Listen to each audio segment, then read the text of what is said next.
we are back, ladies and gentlemen. Continue coverage here of the Gigabyte Stars War League. AG down 0-1 to the Taipei Snipers here as we get into Game 2. Let me just find... There we go. There's the magic overlay. You can see Taipei Snipers up 1-0 there on your right-hand side of the screen for this draft. And all gamers on the left. China on the left versus Taiwan on the right. My name, of course, is Pastry Time, and I am still joined by Papa Smithy. Papa, how you doing? I'm doing good, and I just have to wonder what is going through the minds of AG at the moment, because obviously very demoralizing loss there. It was very one-sided game one. How do you come back from that? Do you try something new and gimmicky? You are on the blue side, so you can go for one of those really interesting kind of lineups and try and take advantage of the placement of double Goldmans the like. Do you return to a core strategy that your team is built around just because you lack that confidence? I think every team would react in this situation differently, so I'm just excited to see what AG have to bring to the table. Yeah, they do have first pick and the blue side there for this game, which, as you say, Papa, the numbers don't lie. Blue side's pretty strong if you want to win games of League of Legends. So we'll see what they're going to go for. The bans for them, Anivia and Shen here, so did not like Shen very much. I don't quite blame them. Anivia, again, presumably a target man here, and Elise is going to go as the third ban there for them. Kale and Ryze, the ban team for TPS. And I wonder if they're thinking if they should ban Vi or not. That was obviously a great jungler pick there for O'Real in game one. And I wonder if they're afraid that it will get picked here by AG, or maybe they'll bait them into the pick, because it has not been banned by all gamers here. There isn't usually those counter picks when it comes to junglers, unless it's a very strong invading jungler versus a very strong farming jungler. So you'd have to think that, AG to leave it up and then not pick it here, it would be, given how much it worked in the first game, be very, very strange. Jarvan here is the last ban from TPS. Will leave Vi open here. And no. Gonna look at Graves, actually. Although they haven't locked in yet, so... Alright, never mind. They've locked in a few seconds after, and okay. Taipei Snipers are not interested in playing the same champion twice, apparently. Although O'Real is now... considering the jungle zigs. He's power cycling through the random... Thresh would be sweet. Riven and would be look cool who's too. gotten through here. A certain assassin that did a lot of work on Tuesday Pastry Time. He was also banned last game, because that is a Z. I think Zed will definitely be locked in here. What they're comboing with it, however, is open to interpretation. Oh, sorry, typing. Caught typing. Very awkward. Yes. I'm excited. There's two potentially very explosive AD assassins. If they do want to pick these two up, they switched to Sona. Sona Z, though, is their picks, which I find the first few picks there for TPS. But as you said, it's been doing a lot of work recently. If only 2 days ago. It was banned, I believe, in the last game as well, so seems like the Taipei Snipers... In fact, both the Taipei teams seem to like their Z quite a bit. They find him pretty valuable. Seen a lot of bans and picks. A lot of respect for Z by both TPA and TPS. And I think TPS, also doing the same thing by picking him up early on as Amumu goes. Morgana is locked in, though, Pastry Time. Champion we've seen Invictus Gaming, the team that we'll be casting next up, use a little bit. It could be a Morgana support, that's a possibility, but Morgana in the mid lane, it's definitely something that's fallen away in the tanky meta once they started dropping her ratios. She didn't have quite that same late game. She was always not the best late game, but she transitioned well enough now. Numbers not quite in her favor, but it'll be very interesting because this is an AoE all day, every day comp that AG are putting together. Yep, they've got the Amumu, that's usually step 1. They've got a second AoE, that's usually step 2. And step 3 is more R button. And wow, it is a Rammus. Okay. An answering turtle. And a Tristana also, which is, again, kind of a blast from the past. Both these champions, Rammus and Trist. To be fair, Trist actually saw play today at the LCS, so I guess I can't say that you haven't seen play recently, but it's been a while since the spotlight has been shone on either Rammus or Trist, it feels like, and TPS are very confidently picking them here, so who knows, maybe there's some crazy strike going on as Blitzcrank goes in here as well, so the shooting gallery is on Papa. Sona will have to dodge as many hooks as possible, preferably all of them, or Mistake's going to find himself pretty dead. Especially in that bottom lane with Graves. In fact, it is the best bottom lane ever, apparently. Oh, this is certainly the best Graves lane. If you want to listen to KX from TSM, who knows a thing or two about AD. But this is a very powerful bot lane, Papa. Do you maybe want to explain to the viewers what's going on here in terms of just awesomeness, essentially? Graves, he profits so well from the rocket grab. Once a champion is, within 100 units of Graves, the ability to potentially E in, hit that point blank buckshot into the collateral damage, ignite, pulled on, maybe even exhausted the target. I mean, at level 6, the burst has, I think, around 1100 damage with, just standard kind of Doran's Blade, kind of just starting items. So, kill potential's massive there. I wouldn't be surprised to see a lane swap coming out. It's definitely a possibility given TPS are on the purple side, but I have to say, either they're going for a comp they've practiced and they want to work on here, or they're feeling really confident, because picking Rammus into a Morgana is usually not something that would have been seen, say 18 months ago when both those champions were kind of at the epitome of their popularity. It was usually, Morgana obviously has that black shield to deal with a lot of Rammus's mid pressure at least, and in team fights also can use it on a high priority target. So the Rammus pick may be a confidence pick here, but it's always interesting to see the turtle back in the jungle. Yeah, he's back. And Singe is the last pick there. We were looking at Rumble for a very long time there. But sadly, no Rumble. I was actually kind of looking forward to Rumble Rammus, but instead we're going to have Singe Rammus, which is kind of similar, I guess. Not quite as much range, but certainly Singe can cover pretty long distances fairly swiftly with his Ghost and Insanity Potion rolling, and then fling into Taunt is pretty hilarious, which could be good for value. And I have to... What do you think of this Tristana here? There's a lot of stuff going on, Papa. Whatever you want to say, you just go ahead and say it. I think when it comes to initiation, the Rammus Singed, it's all about rolling in there quickly and getting a single pick, which Black Shield with enough AP can really deal with, so it's interesting there. But, Tristana, earlier today we saw a very, very strong Tristana in one of the games. I won't spoil LCS just in case people haven't caught up with the VODs, which just kind of reminded everyone that Tristana, if she can get over that mid-game hump that her kit, almost necessitates, it's something that will be very hard for Riot to tune the balance to get rid of. Her attack damage range and her damage late game is unparalleled, so Tristana's a very interesting champion. Yeah, and I think the, I guess I won't name names again for kind of maybe spoiler things, but the Tristana player from the LCS today actually summed it up best in their interview. Maybe I'm already giving too much away, but essentially Trish has a great early game and a great late game, and if you can use her early game to circumvent her mid game, you're in a great spot as Tristana. I think that's a really, really clean, really beautiful way to wrap up Tristana's kind of ability and what you want to be doing as Trish. Interestingly, a cleanse here for God JJ is his spell, but Mistake is carrying the ignite, so that is the heat. Sona is packing here for this one, and they're going to need it too, because Tristana, as we said, does want to have a good early game if she can. And I feel there are definitely champions that you can choose to target to snowball their lanes. As we see dogs outside my house going crazy. Snowball their lanes and try and get the biggest advantage possible. Singed is another champion like that who goes into a lot of lanes on the base of things, expecting to lose, but if he gets that one gank, if he can get the flip off and facilitate a kill, that can change in an instant. So it's definitely, you have to be a confident Trist player, you have to be confident that the late game she can bring might be the difference. And so I do like the pickup, but it comes with its own set of risks. Yeah. Speaking of potentially risky pickups, I like next ABC's Red Pot here. Kind of stands out to me as we look at the level 1 movements from both teams, but that is quite a popular choice there on Zed and can be very, very devastating, especially if your opponent forgets you have it. So I like it especially on Zed. In this matchup in particular, Morgana really just wants to stay as safe as she possibly can and just push with Tormented Soil. So next ABCs kind of want to do the opposite. Yeah, he'll like to push, he'll like to get creeps, but wants to get as many kills on Morgana if possible. And AG here hanging around their own blue buff defensively, looking for somebody who's not there. Throwing out a hook there. I guess Blitz thought they might be hanging out in that bush looking for an invade. I mean, it is a Mumu after all, so... But a fantastically strong level 1 comp here from AG. Blitzcrank, Morgana, Renekton, so much potential for lockdown at level 1 with some decent consistent damage coming out of a Mumu and Graves. So I guess it was just maybe their level 1 comp was so strong that they expected the counter invade. It's hard to say. As amusingly, AG11 decides to back in the Wolves camp and his back is stopped. He hits by a wolf. Now he has to walk down. How very sad. But Blue is going to be here from Amumu. It's almost... They didn't want to invade because they have an Amumu, because they don't want to force them into that situation.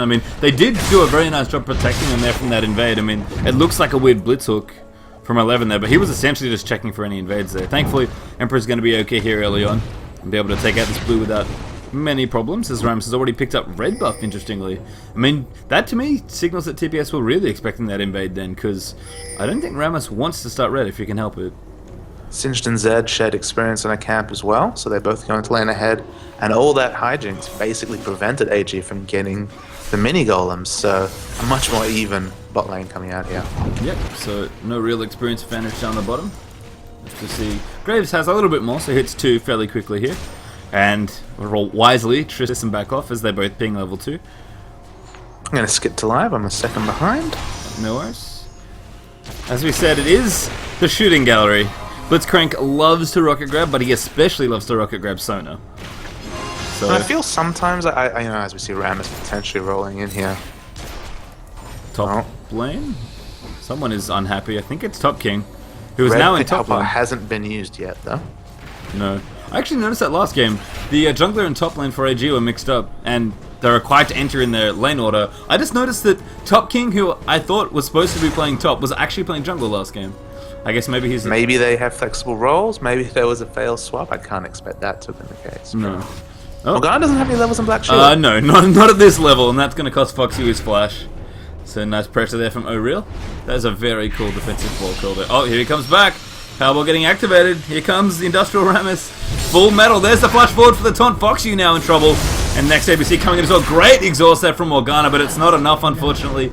O'Real with enough damage there as Rammus is going to pick up first blood. But if you're ever going to take a level on Black Shield before level 4, you're going to do it against Rammus. So I have to say that was a bit of a brain fade almost from Fox IU there. But I mean, referring back to bottom lane, we're talking about the shooting range. If Sona can get ahead in experience, which she very clearly is, her ability to harass Blitzcrank actually makes her one of the stronger picks against Blitz. It's just in those early levels, especially if you're behind in experience, which you'd expect as a purple side team, or you haven't picked up, you know, a ruby crystal or some health. That's when Sona really is hurting. Yeah, and right now you can see TPS taking full advantage of their position here in bottom lane, really just bullying down Graves, who has to go back for lack of health, and 11's going back as well, just because, hey, I don't really want to get Sona'd or have Tristana do too much damage to me, so nice early little advantage here for the Type A snipers. In fact, I really like the style choice of O'Real here picking up the Madrid's Razor. You might expect the Spirit Stone coming out because, you know, it has that Philistone effect, and Rammus can definitely... The Philistone effect in terms of it has that regen that Rammus kind of needs to clear, but Rammus has enough AoE that the single target Madrid's Razor proc is usually enough. And that's really common on because after what they did to the jungle with all basically the one big minion being the problem in the camps and all the little ones being very inconsequential. So yeah, I mean, Amumu can get away with it because he's got enough damage as it is. But Rammus, who will struggle to clear jungle camps, especially in the later levels. As Emperor comes in and smites away the big wraith. Well done, sir. O'Real can't quite capitalize, unfortunately. Emperor will just walk out of there, and there's the Spirit Stone on Amumu, which is pretty common these days. Amumu, as I said, has very little trouble clearing the jungle, even just with his spells. And down the bottom, looks like we could have trouble for Sona. 11 going very deep in there, the Ignite off as well, and there is going to be the kill there for Blitzcrank, as Coffee there looking to get all in by God JJ and Sona, but they couldn't quite get it done. And as a result, Blitzcrank, he, not quite the shooting gallery, I suppose, but he gets it done there by just walking up to Sona and punching her in the face.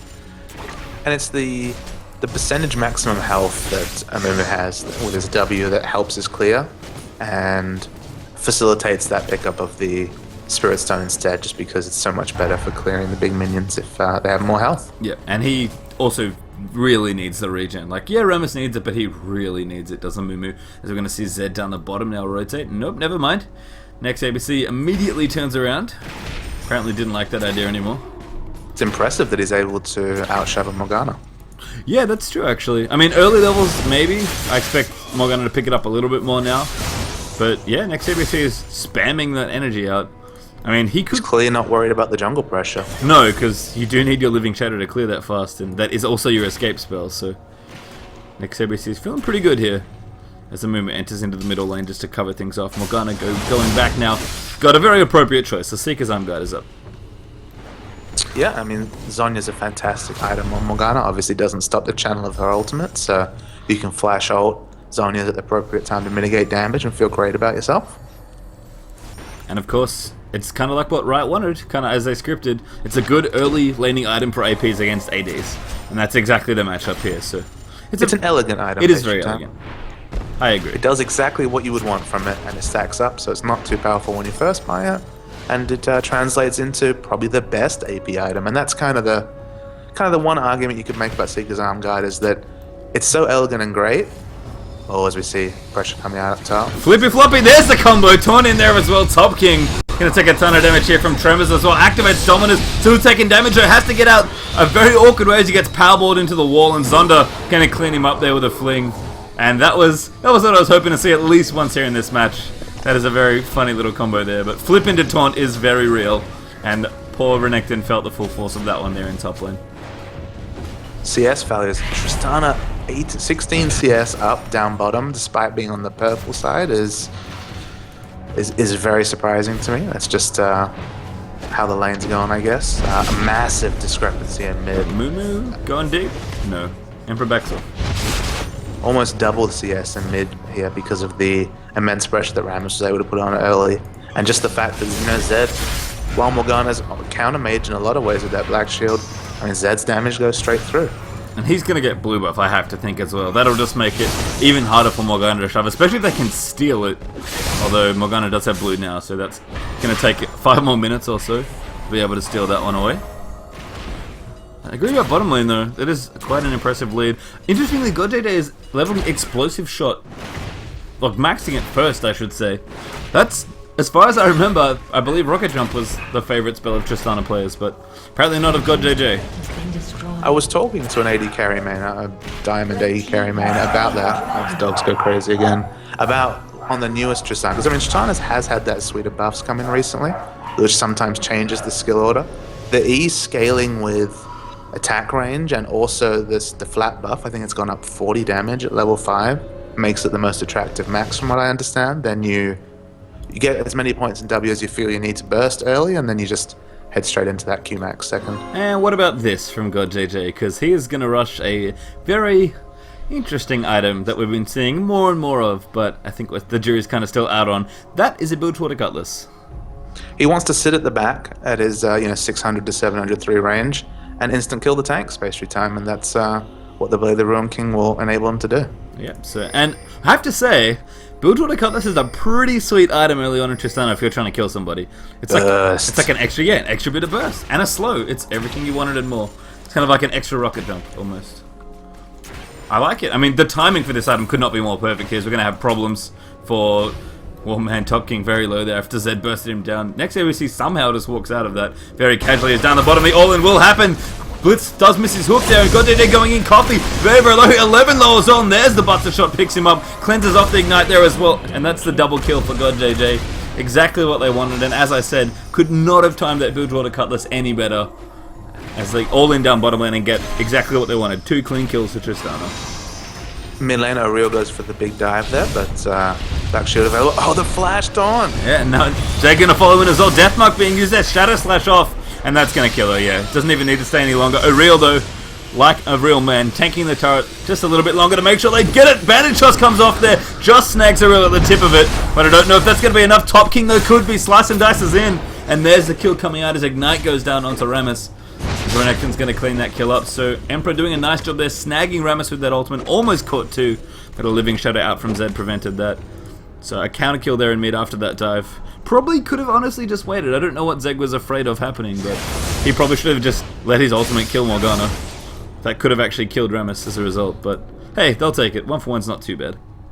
Zed's sitting about 800 gold short of that Bloodthirst that you have to imagine he wants to pick up here. Don't know if he'll look to shop now and just pick up the BF sword and the vamp. That's what it looks like. Yes. And Blade of the Ruin King is completed. It's done. It's already done. That's really fast, actually. It's an interesting item to rush just because I know that Bloodthirster does more damage for, about 250 gold more until the 2,500, 3,000 health mark is what I read. So I guess if for lane he could have had a bit more damage, but in team fights, he's just going to lay waste to the tanks trying to zone him out. He needs more burst, is apparently the story. Because there's a red pot here as well. This is a very aggressive build here from GodJJ, but it's fancy as Zunder here in the top lane could find himself in a whole world of hurt. Dark Binding just missing there onto Singe. Morgana almost with the snipe there, but Insanity Potion and Ghost proved trumps once again, and Singed casually ghosts out of a situation, as he loves to do. Top King there, a little bit robbed, I think, there from that kill, but... Base time, this CS in mid is disgusting. Yes it is. That is more than double now? Yep. Wow. And you know, we were afraid that maybe Zed was going to get pushed in here once Morgana got some levels, but that is not the story here. Next ABC, just completely zoning out the Morgana and just farming up a Storm in mid lane. 141 CS at 13 minutes is no joke. And you know, if you're expecting the... Oh, wow. Oh, Bandage. That was a bit more angry. But if you're expecting the enemy jungle to play passive, which, you know, Mumus usually do till level 6, maybe that's a build you can afford to play Zed with Reckless Abandon, push in, and Morgana, you know, that she kind of relies on the creep wave, stay in the same spot for, you know, the 3-second tick of her 2-minute or maybe even 4 seconds of it, because I know it lasts 5 seconds. So maybe that's just been the reality that she hasn't been able to clear as reliably as she thought she would.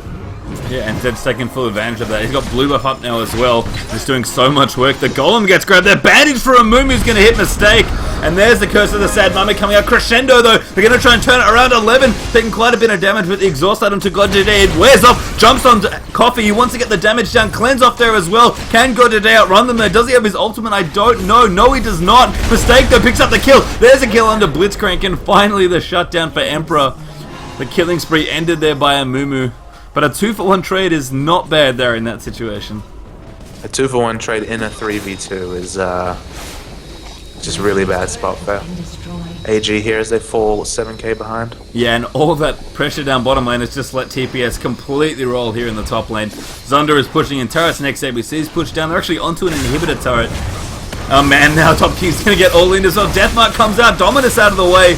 Lots of damage there coming out from that Zed ultimate, very close to death, but not enough damage, unfortunately, for them to secure that kill. But damage there on the T2 turret takes it out, and a little bit done to the inhibitor there as well. TPS are just completely all over the map at this point. And you know what? They don't even need to group. They're just happily split pushing all 3 lanes. And just getting kills on every one of them. I mean, it's kind of what happened last game. They won every lane and won pretty tidily from there. It's not quite as one-sided as game 1, but definitely nicely positioned here for the Type A snipers. And to me, the difference in the two teams is just the pressure that Uriel's able to put around the map. I mean, Emperor got some nice counter ganks off as he started to gain levels, but Uriel's just really been just a masterclass in strong, aggressive jungling here. I don't know if Uriel's trolling now at this point as well, but... And the other thing that you can do with a Leather Ruin King base return. Yes, do a very fast Baron. And they are going to do another 15-minute Baron here on TPS. Fool me once, shame on me. Fool me twice. And again, shame on AG. I do not throw this word around lightly, but this is free. Baron is not often free, but 2 games in a row now at exactly the same time. And again, AG in the same position going, seriously? Seriously, we missed another Baron. Emperor now in trouble as he gets taunted. The rest of TPS coming in. Foxy who flung in there, trying to find the Soul Shackle. Tristana over the top. There's carnage here in the middle of it all. And so many members of AG so low. Sims gets the triple kill as Zed picks up Morgana. And the quadra as Zed sadly unintentionally denies the Penta by getting the kill on Morgana. But that was just... Scumbag next ABC. And he didn't even mean to do it. He was just doing his job, man. Just trying to kill somebody. And yeah, the item, by the way, that you may not have caught yet, but Aureel has a Seeker's Arm Guard. Yeah, why wouldn't he?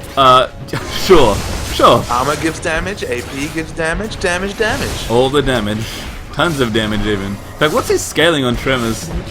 It's very good, actually. It's not that great. I guess over the time... Well, I mean, it's actually... Yeah, I was going to say over the time, it's actually, I think, probably close to 2.0, which is pretty nice. Here comes a Mumu.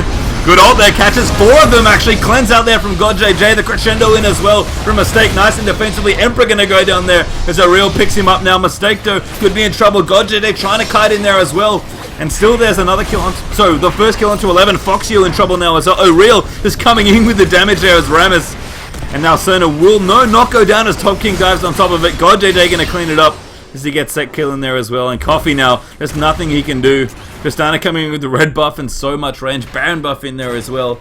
Just nothing AG can do to fight. And Type A snipers, I think they're feeling pretty happy right now. Yeah, just getting 2 15-minute Barons. You never expect that in this series just because usually you wise up. But I mean, maybe they just thought, no, they can't do it again. But easily there, and they've translated it into an inhibitor. And you have to say, well on odds for a 2-0 win here. Seems TPS. like it. And 2 very quick wins here as well against All Gamers. God DJ, by the way, just doesn't have a point in rapid fire. Just doesn't care. Doesn't need Double him. dagger. Double. Who needs rapid fire? I suppose. I mean, that's going to build into Zeal into PD probably at this point. Nope, static shift. Straight up static shift. Here's a spare dagger then. Interesting. I don't think he minds. Another red pot, by the way, here.